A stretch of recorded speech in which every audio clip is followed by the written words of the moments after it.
Guys, कैसे हो आप सभी लोग। Welcome back to my channel AG manga world. यार हाजिर हूँ secret agent and beautiful girls की एक और बिल्कुल नई एपिसोड के साथ, जो कि होने वाली है एपिसोड 132।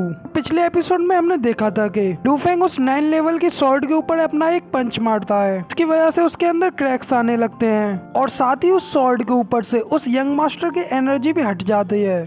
इसकी वजह से स्वॉर्ड के ऊपर से यंग मास्टर का कंट्रोल हट जाता है। और अब आगे लू फेंग के ऐसा करने की वजह से लू फेंग उस स्वॉर्ड को अपने कंट्रोल में कर लेता है और साथ ही उसको बड़े ही आसानी से अपने हाथों में उठा लेता है और कहता है कि अब से ये तलवार मेरी है। और साथ ही अपने मन में कहता है कि अगर मेरे पास वेपन पैटर्न वाला मूव नहीं होता, मैं भी इस तलवार की पावर को हैंडल नहीं कर पाता। साथ ही अब जैसे ही ये फाइट खत्म होती है, मैं इस तलवार को किंगचू को दे दूंगा, क्योंकि ये तलवार किंगचू के लिए एक बहुत अच्छा वेपन रहेगा। अगर दूसरी ओर लू फेंग को अपनी तलवार लेता हुआ देख करके बहुत ज्यादा गुस्सा होता है, साथ ही अपनी पावर्स को रिलीज करने लगता है और कहता है कि लड़के, तुम्हारे अंदर तो बहुत ज्यादा हिम्मत है क्योंकि तुमने मेरी तलवार को लेने की कोशिश की है। अब जल्दी से मेरे सामने हार मान जाओ और मेरी तलवार को मुझे वापस कर दो। मगर साथ ही वो गुस्से में अंदर सोच रहा होता है कि आखिर इसने ये सब कैसे किया, इसने मेरी तलवार को मेरे कंट्रोल से हटा करके अपने कंट्रोल में कैसे ले लिया। फिर लू फेंग भी उससे हंसते हुए कहता है कि तुम्हारी तलवार अब मेरी हो चुकी है, इसके अलावा अब तुम लोग और क्या कर सकते हो। तुम सारे लोग हेलराम से हो, लेकिन फिर भी तुम सभी के सभी बिल्कुल वीक हो। और फिर सिंह जी आगे बढ़ती है और लीडर से कहती है कि सोंग जी, तुम तो बहुत ज्यादा केयरलेस हो, मैं उसके साथ फाइट लड़ते समय उसको बच्चा नहीं समझना चाहिए था। देखो, उसने तुम्हारी तलवार भी ले ली है। और फिर लीडर गुस्सा होते हुए सिंह जी से कहता है कि तुम्हें नहीं लगता हमें यहाँ पे अपने दोनों की पावर्स को कंबाइन करना चाहिए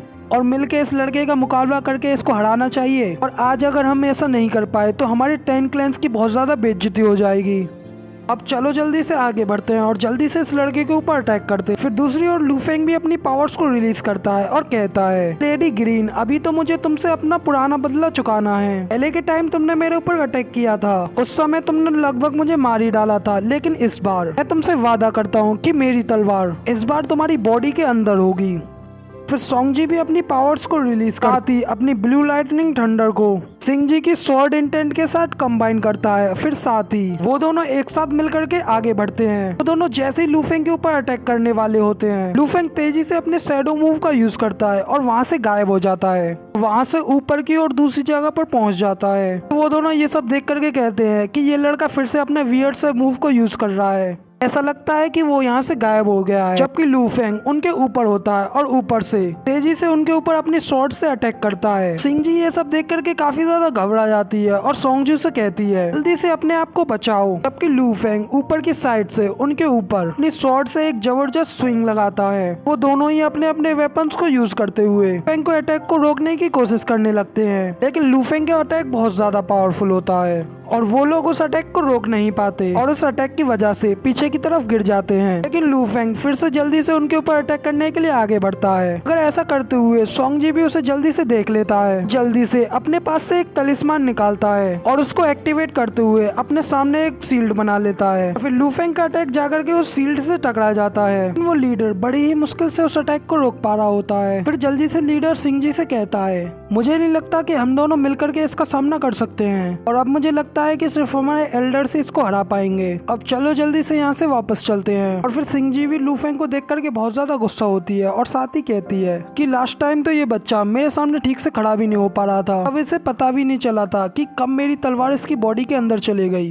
लेकिन अब इस लड़के को देखो, ये कितना ज्यादा स्ट्रॉन्ग हो गया है। और फिर लीडर बाकी सभी लोगों से जाते हुए कहता है कि सभी लोग वापस आ जाओ, हम सभी लोग यहाँ से वापस जा रहे हैं। और फिर लू फेंग उनके पीछे से अटैक करते हुए कहता है कि तुम सब लोग ऐसे बच करके मुझसे नहीं जा सकते, मैंने तुम सभी लोगों का फेस याद कर लिया है, तुम लोग मेरे से बच करके कहीं नहीं जा सकते। मैं जल्दी से हेवनली राउंड में आऊंगा और तब जो भी कोई मेरे रास्ते में आएगा मैं उन सभी को मार डालूंगा। और फिर लीडर भी जाते हुए लू फेंग से कहता है कि तो फिर ठीक है, तुम जल्दी से हेवनली हेल राउंड में आ जाओ, तुम जैसे ही वहाँ पे आओगे मैं तुमसे वादा करता हूँ हम लोग तुम्हें वहीं पे मार के दफना देंगे। और फिर उन लोगों के जाने के बाद किंगचू आगे बढ़ता है और लू फेंग से कहता है कि ब्रदर, तुम तो वाकई में बहुत ज्यादा अमेजिंग थे। फिर लू फेंग उन लोगों से कहता है कि ये जो चैनल तो यहाँ पे अपेयर हुआ है उसका टाइम बहुत ज्यादा लिमिटेड है, इसीलिए हम लोगों को जल्दी करनी होगी वरना हम लोग हीवनली हेल राउंड में नहीं जा पाएंगे और मास्टर डाउटियन और लिंगटियन दोनों ही लूफेंग के सामने झुक जाते हैं और कहते हैं तुम्हारा और तुम्हारे ड्रैगन पैलेस का बहुत बहुत शुक्रिया जो कि तुम हमारे यहाँ पे जान बचाने के लिए आए। और फिर साथ ही मास्टर लिंगटियन उससे कहते हैं कि हमने जो भी तुम्हारे साथ पास्ट में किया